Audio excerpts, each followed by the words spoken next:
As an observer of the world, I have to acknowledge that where I'm sitting right now, I am observing the world that we all imagine that can be.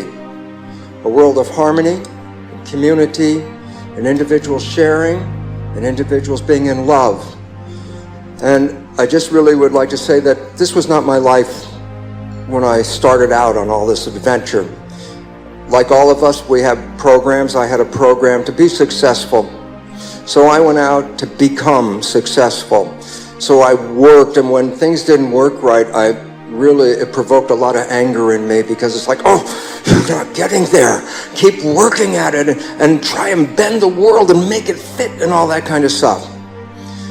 As I mentioned in my talk, it was in this part of my life where spirituality had no relevance. I was a doer. I'm going out there to do something, programmed to go find that so-called success. It was through the teachings of the most profound teachers I ever sat before to have the opportunity to learn the lessons that were so magnificent that I can't fully put them into words. And who were those teachers? They were the cells that I was working on in a petri dish, talking to them, watching them day by day, seeing how they lived, and then opening to the message. And the message that I got from them was twofold. Number one, they showed me, from my point of view and my reference to life, that there was something called spirituality that I didn't know existed. And the moment I saw the mechanics of how a signal from the universe comes in to my body suit, my virtual reality suit, and was running this, there was this instant of recognition that said, oh my God, I can't die. I'm not even in here. That concept of immortality was one of the first and most important lessons I had. Why? Because all of us, when we grew up as children, there was a point of learning that people die, and that you are people, and that you will do so yourself, and your parents will die, and your friends and loved ones will also die. And we get so caught up in that. The moment of reality that I couldn't die was the most uplifting experience I could ever imagine, because the fear that we are programmed with, that you may not say every day, oh, I'm afraid of dying. You don't have to say it. It's built into your subconscious. It's running your life. Every movement you make, every action you take, there's something in your mind that says, how's this going to affect my life? Am I going to threaten my life by doing this? Or is another person going to threaten my life? And we get into that. So for me, the truest knowledge I got was not a devotion to spirit. It was an owning of spirit. It was owning it without saying, I think it's this way. I owned it. And the moment I owned it, a weight that I ever knew I was even carrying around disappeared, because I became free for the first time to recognize I'm here for something other than my life. The cells taught me this as well, and the cells also taught me what I mentioned briefly the other day, the next important factor when you put the two together. And that is that we have been programmed in this world not to love ourselves. We've been programmed to be criticized. We have parents who criticize us. We have teachers who criticize us. We have people all around that criticize us. So what does that mean?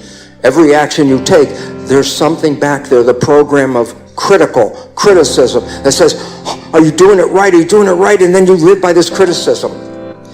When you learn that you're part of spirit as real, then you realize you're a part of everything that is. You're a part of, if you want to say God, how can you be critical of God? And all of a sudden I started to realize I cannot lead my life in that critical nature. I'm going to own who I am. I'm a spirit that has come to this planet to experience and to create and to manifest heaven on earth. And I have now two lives. I have previous learning life, struggle, anger, control, trying to fix everything. And I have post experience, a calmness, an understanding that it's all driven by love. Even if other people can't see through their filter of criticism, you're still driven by love. Every one of you is a piece of all that is. Every one of you.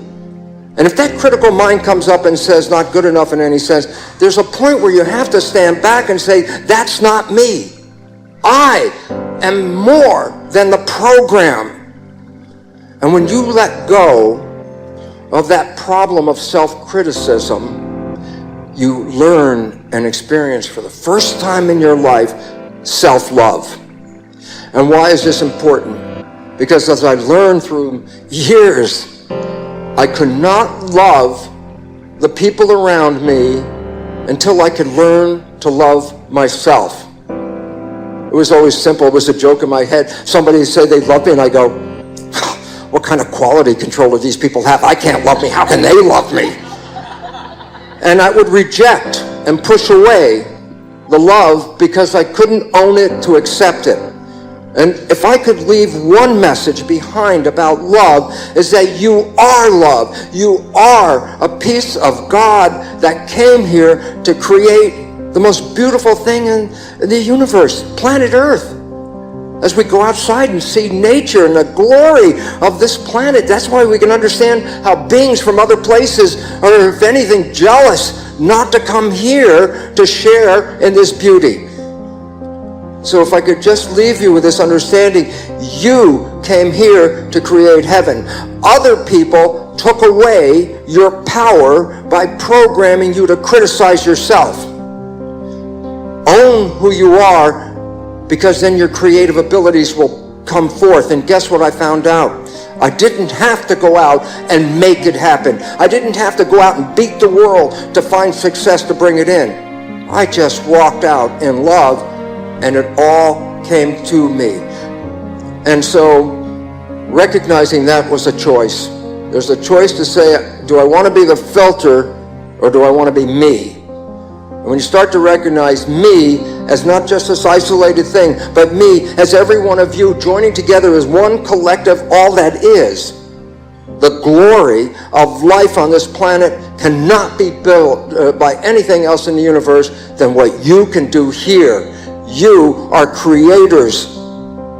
Own your creativity. Own your spirit. It's not words. It's not devotion. It's a true knowledge. You are spiritual. And that is the opening of life. Because when you are spiritual, then you recognize that everything else is spiritual. The indigenous people of the world lived that way. They lived in a garden. They maintained a garden. They lived in that peace. And we need to bring it back. And you represent the community, the seed that spreads that vibration through the world. It's all of you. We are mirrors to reflect who you are. I just wanted to share that because I'm just sharing you with me. And that's who you are. And that's why my life is beautiful, because I'm with you.